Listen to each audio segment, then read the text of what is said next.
Halo semuanya, balik lagi di channel Papan Tulis. Jadi di video kali ini kita akan lanjutin untuk latihan soal UTBK tahun 2024. Materinya adalah pengetahuan dan pemahaman umum yang ketujuh. Tapi sebelum kita mulai, gue pengen memberikan dua informasi yang mungkin menarik untuk teman-teman ikuti ya. Yang pertama itu di web Papan Tulis ini sudah ada 4 tryout yang tersedia. Tapi ini masih masing-masing materi aja ya. Misalkan nih, tryout yang ini cuma ada PPU, yang ini cuma ada PBM, yang ini PK, yang ini PU. Untuk dua materi yang belum, kayak misalkan literasi berbahasa Inggris sama penularan matematika, itu bakalan nyusul beberapa hari setelah video ini diupload, oke? Jadi nanti dicek aja secara berkala. Nah sekarang informasi yang kedua, informasi yang utama. Papan Tulis akan mengadakan tryout gratis bersama pada tanggal 13 April tahun 2024. Nah ini dimulainya pagi-pagi ya. Jadi waktu akses untuk tryout-nya adalah dari pukul 7 sampai pukul 9. Jadi di atas pukul 9 ini teman-teman sudah tidak bisa mengakses tryout-nya. Jadi di antara jam 7 sampai jam 9 itu teman-teman masih bisa mengaksesnya. Misalkan teman-teman itu mengaksesnya jam 8. Berarti tryout-nya dimulai dari jam 8 sampai selesai. Nah, bagi teman-teman yang mau ikut tryout gratis tersebut, bisa menyediakan waktu luang di hari tersebut dan di jam tersebut. Biar nanti saat pengerjaannya itu nggak ada halangan atau hambatan yang terjadi gitu. Biar nanti kondusif lah ya saat mengerjakannya. Nah selanjutnya gue pengen bahas kalau misalkan di tryout ini itu sebisa mungkin bakalan gue bikin soalnya, tipe soalnya itu mirip dengan UTBK tahun 2024. Dari segi penilaiannya juga, dari total soalnya juga gue samain, sama waktu pelaksanaannya berapa menitnya juga gue samain. Oke, jadi nanti bagi teman-teman yang mau bisa banget nanti tanggal tersebut ikut dan standby dari pagi di depan laptop ataupun HP. Nah selanjutnya gue juga minta bantuan, walaupun teman-teman gak mau juga gak apa-apa, gue gak memaksanya, untuk memberitahukan juga gitu ke teman-teman yang belum tahu ada informasi bahwa Papan Tulis mengadakan tryout gratis. Nah, teman-teman gak usah takut kalau misalkan nanti ngasih informasi ke orang yang belum tahu, bakalan merasa kayak, aduh nanti saingan gue bakalan nambah nih, nanti kuota PTN gue bakalan berkurang. Nah, jangan berpikiran kayak gitu, karena kalau menurut gue ya, dengan adanya teman-teman ngasih tahu informasi yang berguna ini, teman-teman itu membantu pejuang lainnya untuk bisa menghadapi UTBK, jadi mendapatkan keberkahannya juga, terus menolong sesama pejuang ya. Jadi selain kita sebagai saingan, kita itu juga sebenarnya sama-sama pejuang gitu, teman juga gitu, bukan saingan doang, oke? Jadi nggak ada hal yang merugi lah kalau misalkan kita ngasih informasi seperti ini. Oke, sekarang langsung aja kita mulai dari nomor yang pertama. Kita baca dulu soal ceritanya. Ubur-ubur merupakan salah satu hewan spesial. Mereka tidak punya otak, tidak punya jantung, dan makan melalui anusnya. Tetapi bisa bertahan hidup sejak sebelum dinosaurus ada. Namun, di antara semua jenis ubur-ubur, ada satu yang paling tidak biasa, yaitu Turritopsis dohrni, yang disebut ubur-ubur abadi. Bukan berarti Turritopsis dohrni tidak akan pernah mati. Ketika mereka dimakan oleh makhluk yang lebih besar, Turritopsis dohrni akan mati. Namun, jika hanya terluka berat, kelaparan, atau mengalami tekanan lingkungan lainnya, mereka bisa mencurangi kematian dengan transdiferensiasi. Proses yang juga digunakan oleh para peneliti untuk mengubah sel punca menjadi sel manusia lainnya. Melalui proses ini, Turritopsis dohrni dewasa bisa kembali menempel ke permukaan yang kokoh dan mengubah dirinya menjadi gumpalan kecil. 3 hari kemudian, gumpalan ini berubah lagi menjadi polip yang merupakan fase awal kehidupan Turritopsis dohrni sebelum mereka aktif secara seksual.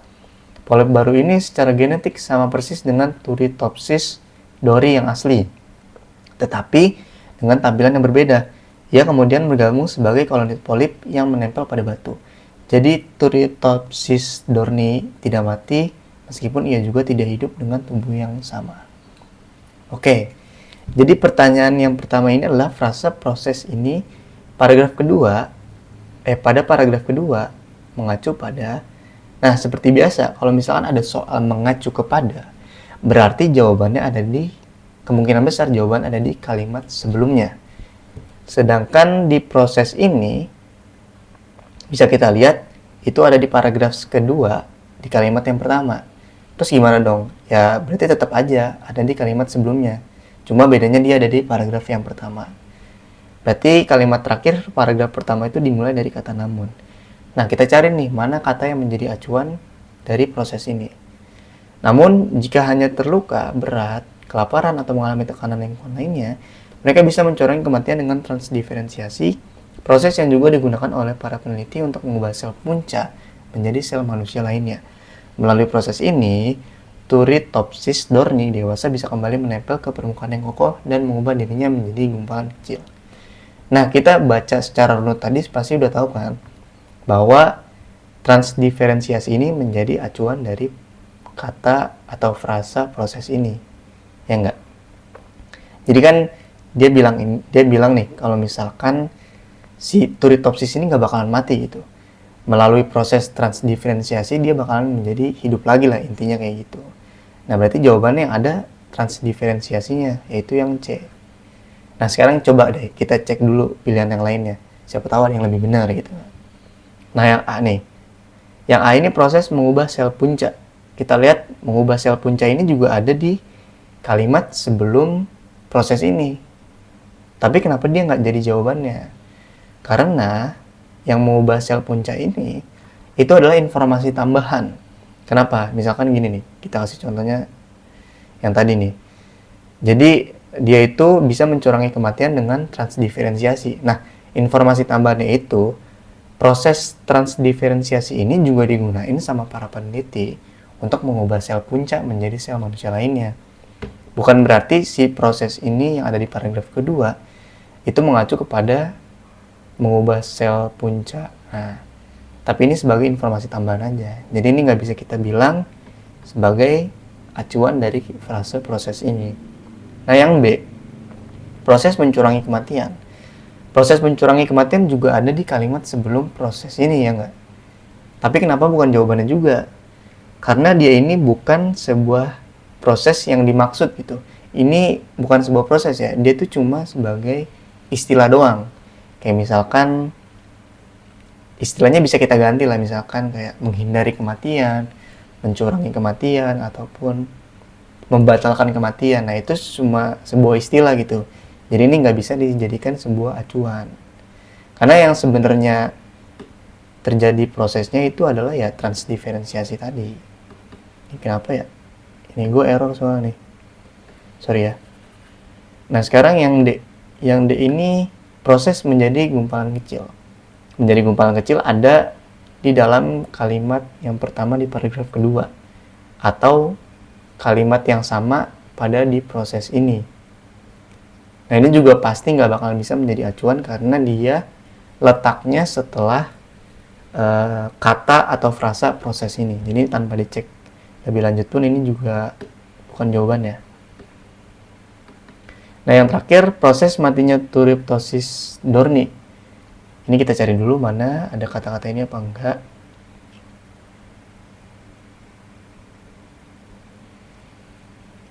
Kayaknya ini nggak ada ya, jadi ini udah pasti bukan jawabannya yang E. Aduh, ini pulpen gue kayaknya udah bakalan harus diganti deh.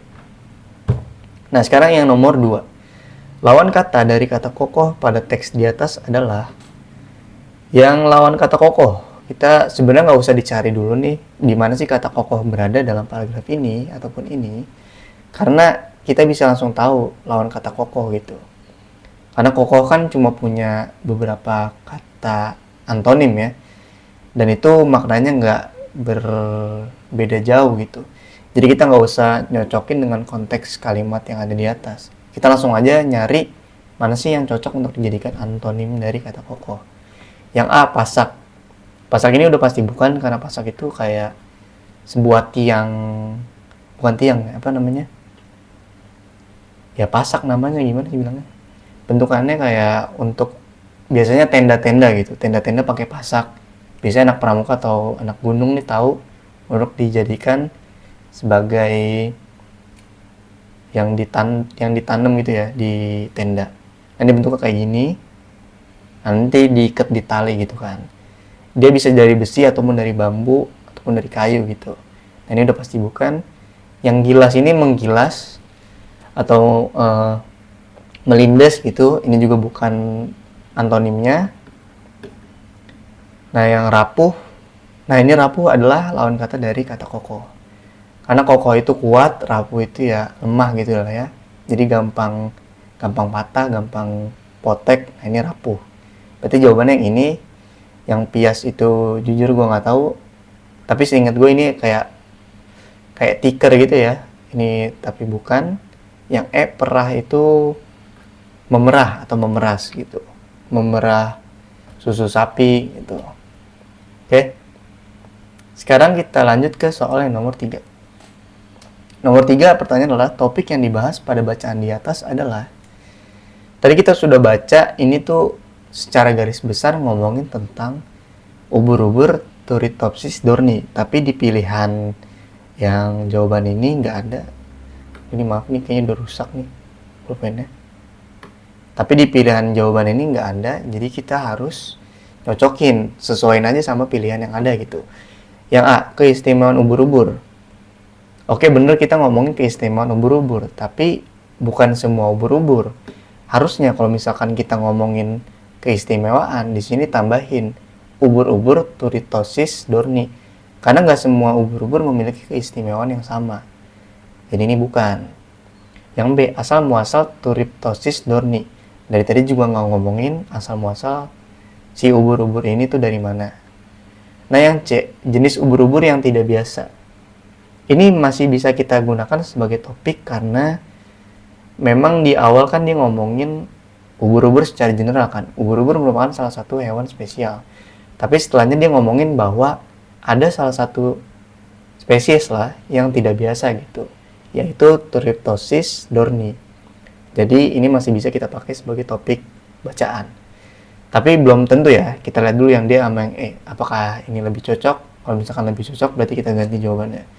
Yang D, perubahan tampilan Turritopsis dohrnii. Yang ini nggak bisa kita jadikan sebagai topik utama, karena ini cuma salah satu dari sekian banyak kalimat yang ada di paragraf gitu. Dia cuma sampel doang nih, di kalimat terakhir. Turritopsis dohrnii tidak mati meskipun ia juga tidak hidup dengan tubuh yang sama. Nah, itu dia cuma ngejelasin kalimat itu doang, jadi nggak bisa dijadiin sebagai topik. Nah, yang E, ubur-ubur hidup abadi. Nah, ini sama seperti pilihan yang A, karena dia ngomonginnya ubur-ubur doang, nggak spesifik ngomongin si Turritopsis dohrnii, jadi ini nggak bisa dijadikan sebagai topik utama. Oke? Sekarang lanjut ke soal yang terakhir atau soal nomor 4. Persamaan kata dari kata koloni pada teks di atas adalah, kita cari kata koloni juga sebenarnya nggak harus ya. Seperti kata yang tadi tuh. Yang mana nih? Nah, kokoh. Karena udah pasti jawabannya ya itu-itu aja gitu. Kata koloni itu kan pada dasarnya di KBBI adalah kayak tempat jajahan lah ya. Atau tempat yang kita duduki. Tapi di sini kita lihat dulu nih pilihannya ada nggak yang memiliki persamaan tempat yang diduduki gitu. Yang tumor ini udah pasti bukan, karena dia kan kayak pertumbuhan sel mati yang harusnya nggak ada kan. Nah, yang B, banyak. Koloni juga bisa dikaitkan sebagai kelompok kan. Kelompok itu ya banyak berarti kan, kumpulan banyak individu. Tetapi banyak di sini nggak bisa kita jadikan sebagai sinonim, karena dia bukan sinonim dari kata koloni. Nah, yang varian ini juga bukan. Varian itu lebih kepada jenis-jenisnya gitu. Jadi misalkan kopi ini variannya apa aja, ada americano, ada espresso, ada yang lainnya gitu. Jadi ini bukan juga sebagai sinonim dari kata koloni. Nah, yang D, usus, juga udah pasti bukan, karena dia adalah saluran pencernaan ya dari makhluk hidup. Nah, yang E ini kawanan. Kawanan ini baru bisa kita gunakan sebagai sinonim dari kata koloni. Karena tadi selain koloni itu tempat jajahan atau tempat yang kita duduki, dia juga bisa berarti sebagai kelompok. Nah, kelompok itu kan juga punya sinonim yang namanya kawanan ya. Oke. Jadi kan kayak misalkan kita bisa sebutnya koloni hewan hidup secara berkoloni. Hewan hidup berkoloni. Nah, itu kan maksudnya hewan itu hidup secara berkelompok atau berkawanan gitu. Mungkin ini sekian dari video papan tulis pembahasan yang ketujuh, pengetahuan pemahaman umum. Dan mungkin itu aja ya. Nggak ada kata-kata tambahan lagi. Sampai jumpa di video papan tulis berikutnya. Terima kasih.